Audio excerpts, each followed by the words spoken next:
Now, the other way of looking at all the living organisms that we have here on Earth is the way that we're really going to do this. Now, we'll talk a little bit about the domain system, but as far as I'm concerned, the five kingdom system, there's a really nice textbook. It's heavy reading, folks. It's about that thick, pretty good sized book that's just called The Five Kingdoms. On there, and it's probably the most complete recently written book that discusses all of these and goes through every one of these groups in great detail. Now, if you'll notice here in the five kingdom, we put all those bacteria back together in one group. Okay, so in the five kingdom, we're going to say if it doesn't have a nucleus inside the cell, it's a prokaryote, it's a bacteria, we'll just stick those all together. Okay, so those are all the prokaryotes in there. Then all the eukaryotes are the rest of these, the single-celled living organisms. Now, by the way, when I was your age, we divided the protozoa into algae, algal protozoa, and protozoa that had chlorophyll in them, okay, and animal protozoa. We no longer make that distinction. Okay, that all these single-celled organisms that pretty well live by themselves and sometimes maybe in small cooperative colonies, those are all the same thing. Also, when I was your age, everybody was just saying fungi are just plants without chlorophyll. No. We now know they're very different. While many of the fungi do have cellulose in their cell waters, they have no chlorophyll, that's true, but genetically they are very different organisms. They're on a different line of evolution than the plants. They never had a common ancestor, and so now we pull those out. Very different organisms. And as far as I'm concerned, fungi are fascinating. If I wasn't an entomologist, I would probably be a mycologist. They're just, fungi do some really weird and strange things out there. Then we have the plants, and then we have the animals. And it's really the animals that we want to talk about a great deal in this course. Here's the three-domain system again, just to go through it, just to show you the difference here that you can see.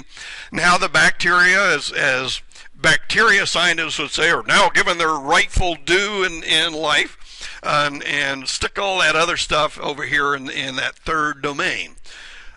Which one's right? They're both right. Okay? There is no right and wrong in this. They're really ways of organizing and understanding the relationships that all these living organisms have.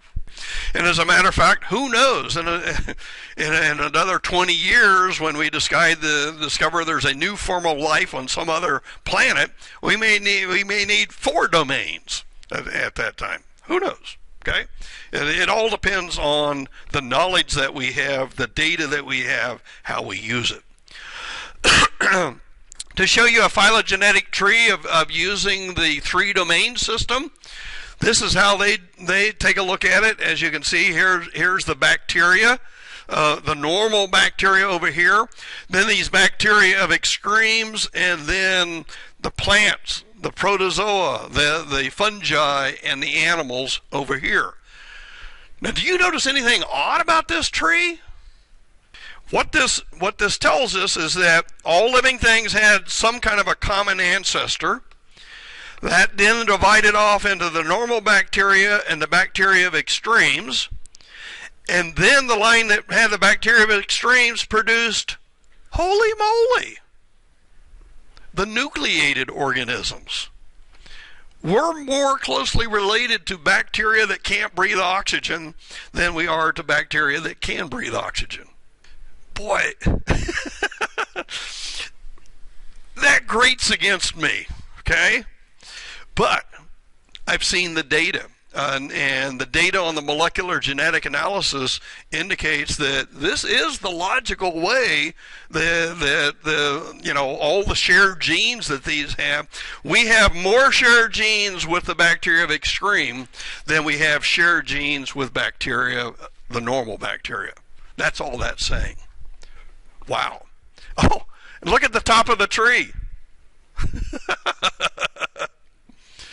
we're actually very closely related to fungi and plants, as opposed to all these protozoa, these single-celled organisms, and some of the other kinds of weird things, the amoebas and slime molds and things like that. Pretty neat stuff. Okay, let's talk strictly about animals. This isn't a botany class. We're not going to do that. It's not a mycology class. We're not going to do that. But we do need to know something about the animals. Okay? What have you learned about an animal? What is an animal? Yeah. Don't mean it's that mean guy at the bar on Friday night. Okay? It might be an animal, but that's not what we're talking about. Okay? Well, generally, animals differ from plants. We've already said plants can make their own food, but animals have to eat food. Okay, so we're going to do that. And do animals move? I'm here to tell you that we'll see videos of sponges in the laboratory this week. They don't move, but it's really kind of a trick. What you're looking at is the adult sponge. There was at one time a larval sponge that did move around to find a place to settle down, and once it settled down, then indeed it was sessile. It didn't move around. They are multicellular, so we know that definitely animals are multicellular. So that separates us out from protozoa. Okay, protozoa, remember, are eukaryotes. We're eukaryotes. Plants are eukaryotes, but then we have this other organization. Most importantly, we have sex. Actually, in a way, virtually all eukaryotes have sex. And when we say sex, they all exchange genetic material among their own species. But occasionally things get screwed up. What happens if you mate a horse with a donkey? Yeah, you get a mule or a jackass out of that, okay? What do we know about that jackass, though, typically? They're infertile. They're sterile, okay? Something screws up in there that, while we can mix a lot of the genes and we can come out with something that looks alive and functions pretty well, it can't reproduce. Okay, and we see there's what we call these isolation mechanisms that are involved in genetics. Yeah. Not necessarily. What we think is a lot of it is what we call genetic incompatibility right down at the egg and sperm level. And what's probably happening is that mule can't produce. In other words, the ovaries or testes that it might have can't produce functional cells that operate as normal eggs and sperm, and so it can't reproduce at that level. It's not necessarily at a higher level that it can't reproduce. Okay, what we know with all living animals, all the way down to sponges. Sponges produce an egg. Sponges can produce sperm. When mixed together, they make a zygote, or what we call an embryo. I suppose I shouldn't get into this, but we'll go into it because I'm one of those things. I think we need to address society's issues today. This is one of the reasons why the anti-abortion people say that life begins at conception. I understand what they're saying, but I'm here to tell you there's a long ways between a fertilized egg, a zygote, and a person. Okay? But we won't get into that debate, but I want us all to understand why that debate is occurring, because the potential of having a human being does occur when an egg and a sperm are joined together. But boy, there's a whole lot of stuff that happens between the time that happens and a birth occurs. Another interesting thing is that once that egg and sperm has been joined together and we have this diploid organism, that produces an embryo, and all living things, no, all living animals, whether it be a sponge or whether it be a human being, produce an embryo that goes through a ball of cells, which we call a blastula. Plants don't do that. When a pollen grain fertilizes the equivalent of an egg in a plant, those cells just kind of start dividing and separating out there and don't form this hollow ball. It's a different system. Wait a second. We say that we need to ingest food for energy, but you're going to see tomorrow that there are some corals out there that are green. They're making their own food. But is the coral making its own food? No, it has symbiotic algae living in its cells. So it actually has single-cell plants living in its body in what we call a symbiotic relationship. And so the algal cells have to reproduce themselves, okay, and the coral reproduces itself. But they just join together in this sort of a symbiotic or mutualistic relationship. Wow. Here's the primary animal phyla. Right now there's, I want to say there's about 40 recognized phyla of animals. When I was your age, there was about 30. So where the heck did the rest of these come from? Well, again, molecular genetics. Things can fool us. Things may look alike, but when we check the genetics of them, it's like those fungi. Fungi look like plants without chlorophyll, but once we check the genetics and check the cellular physiology of them, we realize, wow, these things are really different. And it's the same thing. And we're also finding that there are living animals that can live in some extreme habitats, and we never looked at those habitats for them. I'm here to tell you that there's these little tiny microscopic gastrotrychs and chinorynchs that live in the ocean, and they live down in the mud where there's depleted oxygen, yet they seem to be able to function down there, and they apparently are living off their sulfur compounds, just like some of the bacteria of extremes. Wow. Why had we not discovered them before? Guess what happens when you expose them to the oxygen? They die and crumble apart pretty quickly. Okay, so we've actually discovered some of these things because we were looking at the bacteria extremes, and we go, whoa, what's this thing in here? It's another phylum of animals that's in there.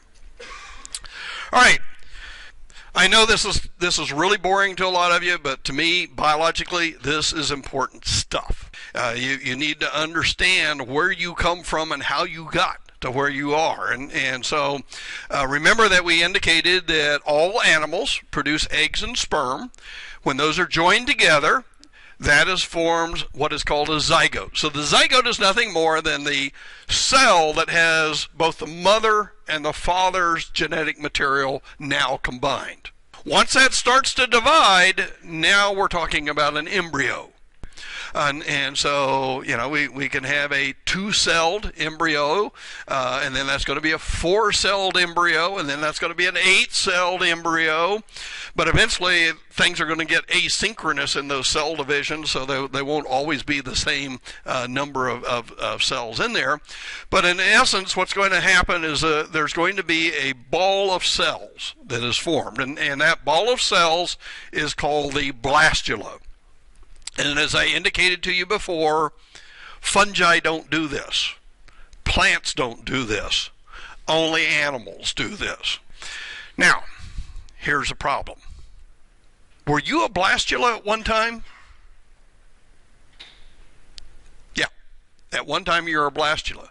However, because of the way that our egg is arranged, you were not a solid ball, you were a flattened ball of cells on the surface of the egg. But it's just because of all the yolk that was in the egg, it flattened that ball down. Typically, we don't see this except in very small eggs that have a little bit of yolk, and they just divide the yolk up evenly among all the cells, and you can make this nice hollow ball. So when you get to higher animals that have more yolky eggs, we still form a blastula, but the blastula may be flattened down a bit. But it's still only one cell layer all the way around it. Okay, after that, if we're going to have an organism that has more than one cell layer, and by the way, that's where sponge stops. Sponge stops right there, and it just has this one cell layer, and it's really kind of interesting. Those cells at that time are really primordial cells. What do we call those kinds of primordial cells? What are we calling those today? Oh no! I'll let you figure that one out. What is a generalized cell that can turn into almost anything other kind of cell? Stem cell. All of those in that blastula are the equivalent of stem cells. But now here's what happens. In everything other than a sponge, what happens is that on one side, some of those cells begin to sink into the space that's in that hollow ball. Okay, or if it's flattened, they're going to go into that little space of where the flattened ball is. We call that the invagination, and now we're going to have two cell layers. Now we're seeing some differentiation. Those outside cell layers are going to become your skin and everything that's associated with your skin. The inside cells, which we call the endoderm, are all going to be your gut and your gut cells that are inside of there and everything attached to that. Now let's think about it. What's attached to your gut? Okay, you go down your throat, go down, well, before you get there, what's attached to your epithelial, your endoderm lining of your mouth? Boy, when I smell that steak, I get a lot of saliva. Those are just glands that have come out from that. So those glands are associated. Those are actually endoderm cells. Okay, so they can be modified. Your liver is endoderm cells. It's attached to your gut. So it's just an organ that's expanded out from that and developed those things and so forth. So to me, these are all important things with there. So now, if I take a look at what we call this gastrula, the gastrula is the stage of the embryo in which now there are two cell layers. Most of those we'd probably still classify as stem cells. Now, when they say they're doing stem cell research on human embryos, they're usually talking about up in these very early stages, probably up to the blastula, and they're taking those cells and modifying them, subjecting them to different chemicals, and that causes them to make muscle tissue or to make neural tissue or do something else that they want those cells to make through some chemical manipulations.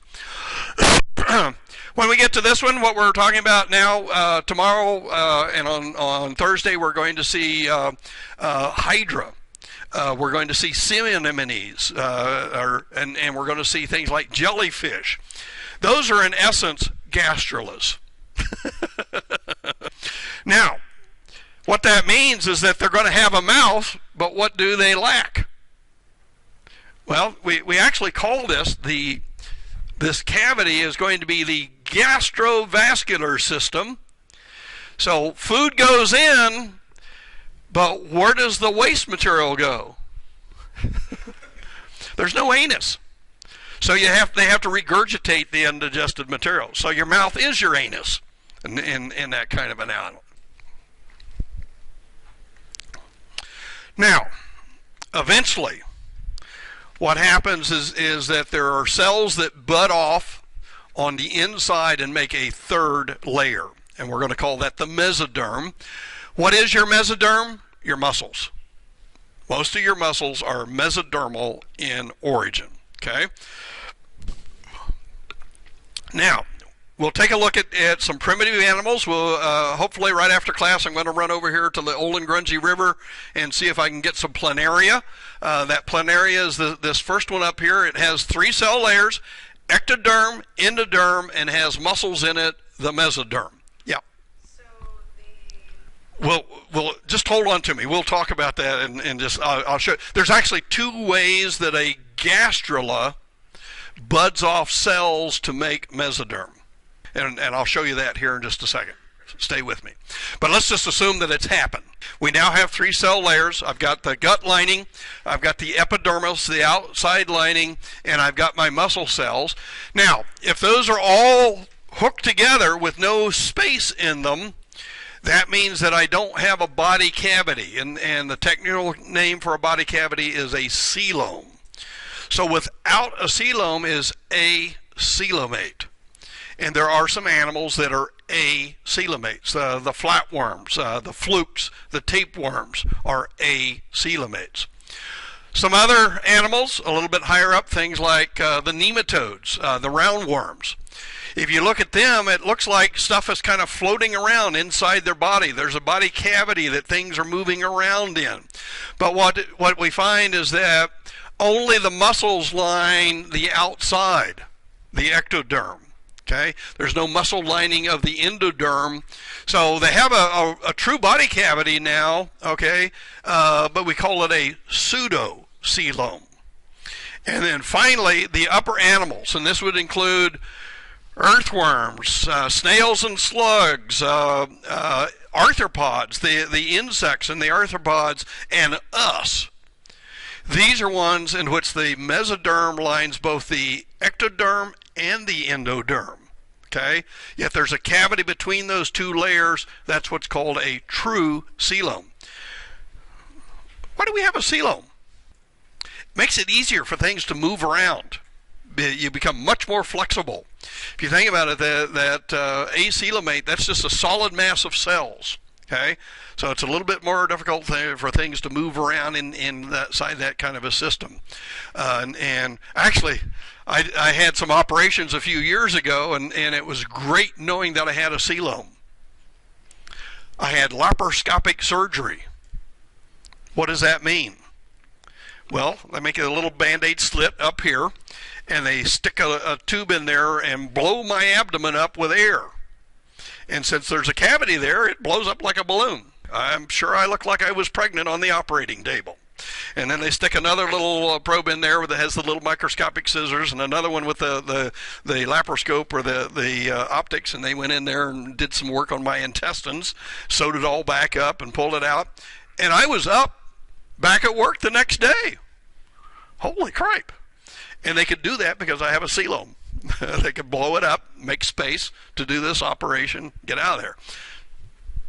It's incredible what we do now with our medical technology. Okay, now we're going to get to your question of where's that mesoderm from. There's two places that the mesoderm come from. One place on one whole group of animals, on the upper animals, and this is going to include the earthworms, snails and mollusks, and the arthropods. They all have this kind. Now there's some other phyla up there, but those are the only ones that we really need to pay attention to. All of these bud off mesodermal cells right here at the entrance of the blastopore. The other group of animals, and this includes, you can't believe it, the starfish and us, meaning the chordates, they bud off extra cells at the far end of that invagination, and those become the mesoderm. Okay, so those are the two different origins of the mesoderm in there. Okay, now what's neat about this one is that in these embryos, in which the mesoderm emerges right here at the blastopore, that blastopore becomes the mouth.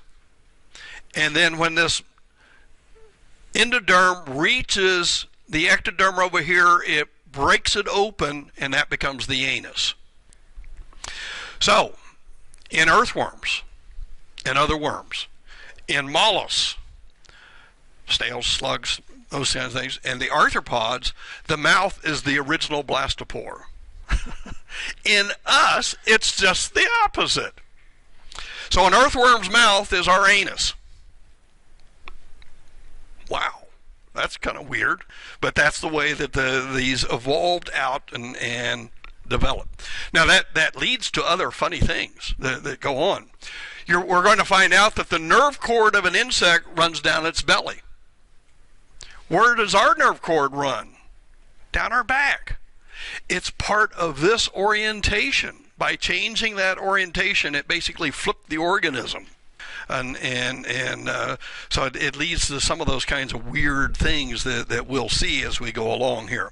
Now, there are some names in here. The ones in where that blastopore of the Gastrula became the mouth, that's what we call the first mouth. So those are protostomates, or some people just call them prostomates. And the one in where the mouth forms at the other end of the embryo, that is deuterostomates. Okay, so those are just some technical terms that we use for those. Now, I wanted to bring this to you. We'll go just a little bit further than this here in a minute, but I wanted you to see what happens when we use these terms. Okay, so if we use these terms in here, what we can see is, remember that I mentioned that there's those and these are the comb jellies and things like the jellyfish and sea anemones and things like that. When you look at them from the top and look down, they look like they're pretty much all the same all the way around. So if you cut them in half, there'll be a right and left hand side, but if you cut them again in quarters, each quarter will appear to be the same. So in other words, we can cut pie wedges out of that. That's what's called radial symmetry. So we use that as radial symmetry. Then all the rest of the animals are what we call bilaterally symmetrical.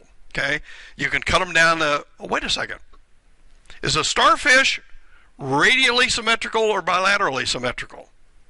It looks like it's radial, but in actuality, it's bilateral. And the reason for that, next time if you ever get a starfish, if you're out in the ocean and come across a starfish and look at it, what you'll see is that it has all these feet going out from it, but if you look at the central body, you'll see that there's only this one little opening to one side of that. That's the water siphon, and that makes it bilaterally symmetrical, because the only way that you could cut it and have two equal sides is to cut right through that water siphon in order to have two equal sides. If you cut wedges out of it, only one wedge will have the siphon on it. So it's pseudo radial symmetry. It's not true. Then you can see on this tree over here, we've divided the acoelomates, then the pseudocoelomates, and then the coelomates. Then the coelomates, we use some other terms in there. Remember the protostomates and the deuterostomates and so forth. So you can see that tree over there on the left is using the terminology that we've just used. Okay. Here's a more recent tree. Boy, when I saw that, those molecular genetic people are screwing with us again. But in actuality, you'll see that where we divided these things up, the gnathostimulidés, the rotifers, and all the rest of those into three distinctive groups, they lumped them together over here. Why did they lump them together? They say molecular genetically they're very similar, but they're still, what they're saying is they're similar, but they're all distinctly different. In other words, we don't see that much of a common ancestor. We were assuming more common ancestries over here. These apparently probably diverged as animals very early on and separated out very quickly. And so, which one of these is right? Yeah, they're both. You know, it depends on how you're using the data to separate them out. And as long as you understand the features and the terminology and the things that we're using to separate these out, it helps us. And all we're really trying to do in science is try to figure out relationships between these. So, you know, where did these come from? What are they related to? And how are they related to each other? When it comes to the animal phyla, we're going to spend the lab tomorrow and Thursday going through these. I'm not going to take a whole bunch of time in doing this today. We'll just bounce through some of these. But again, if you take a look at this, we call this a phylogenetic tree.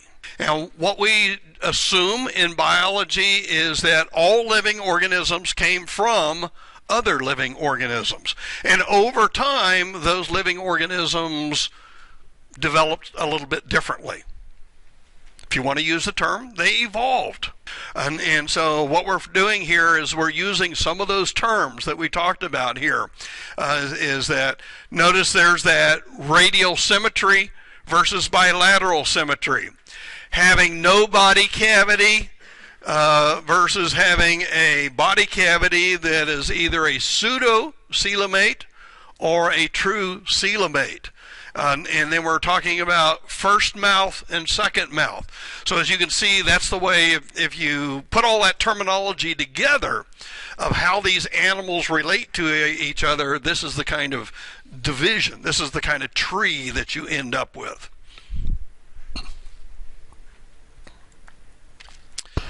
Okay, quickly, the first animal we'll talk, and by the way, only about 5 years ago there was a new phylum described that's even more primitive than the sponges.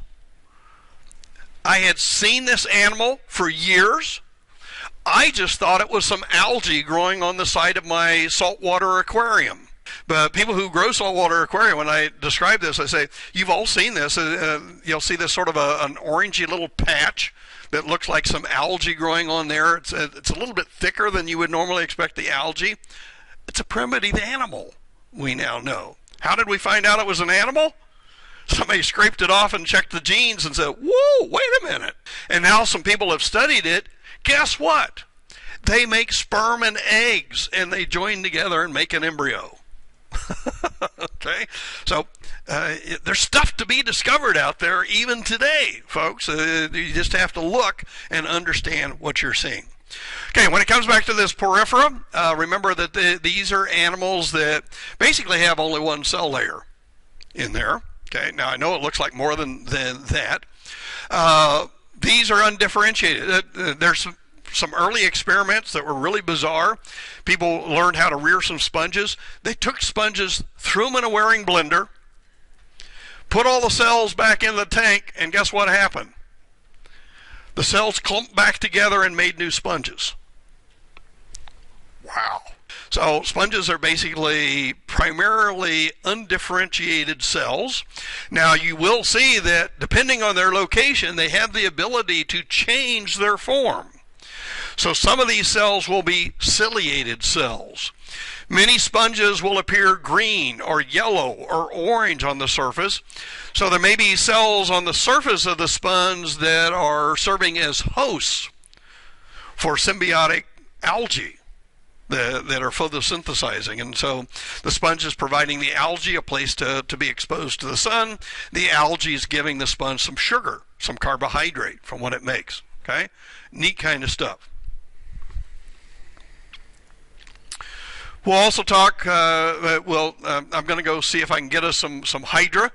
Now, what do you notice about Hydra? Notice that there's two cell layers here. Okay, so they have an ectoderm and an endoderm in here, and they have a mouth, but, whoops, there's nothing open on the other end. So they're basically that gastrula, two cell layers, okay, with the cavity on the inside. That serves as the stomach, okay, and so anything that's brought into the mouth, those cells on the inside produce digestive enzymes, and they'll digest the soft parts away, and then they'll regurgitate anything that wasn't digestible out of there. So the mouth is the anus in there.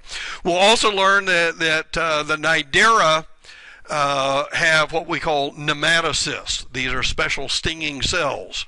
Has anybody been stung by a jellyfish at the shore? Yeah, it's not a pleasant experience, okay? But you had nematocysts that penetrated your skin. We'll also talk about the flatworms. This is the first group that is now triploblastic, 3 cell layers, acoelomate. That means that there's no body cavity in there. Also, they have a gastrovascular system. What does that mean? They only have a sac in which they can take food in, digest it, but then they have to regurgitate it back out. They don't have a complete digestive system with a mouth, the digestive tract, and an anus. They're also bilaterally symmetrical. There's right and left-hand sides to those. The reason why we need to know some of these is that most of you are probably going to have cats and dogs. When you take the cats and dogs to the vet, every year they say we need to worm them. What are they doing? Well, they're probably getting rid of tapeworms or flukes. Now, they might also be getting rid of roundworms. That's a whole different phylum in there. Now, the interesting thing about this is we find out that the flea is the intermediary host of tapeworms. We'll describe that in laboratory. Now we get into the next group. This is a phylum of animals that has a pseudocoelom. So it's got a body cavity. Things can slush around inside of there, but basically the muscles only line. You can see these are the muscle cells right here. They only line the outside, not the gut on the inside. It's also the first phylum of animals that we've talked about that now has a complete digestive system. So they have a mouth and an anus. It's a more efficient way to process food, if you think about it. It's a good thing to have. Roundworms, as you can see, is a pretty sizable group, about 15,000 species. And what we'll find out is that nematodes are everywhere. There are plant-feeding nematodes. There are animal-feeding nematodes. We'd call those parasites. But there's also free-living nematodes that help break things down and recycle things in our environment.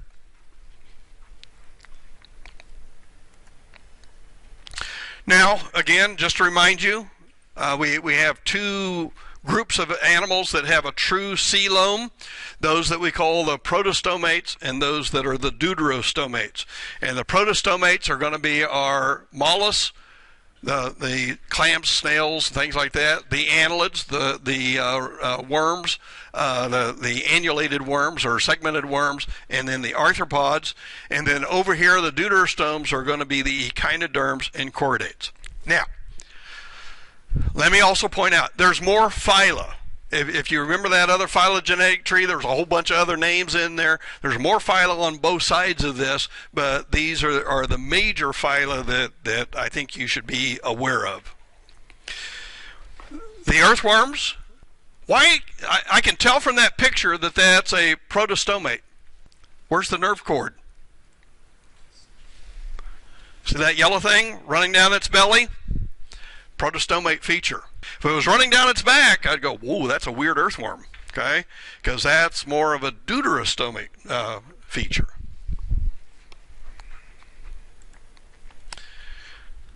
Snails, clams, squids, octopuses, these are all mollusks. What's kind of interesting about these is that most of the animals are on the line of having segmentation. Even your body is segmented. We'll discuss that later on.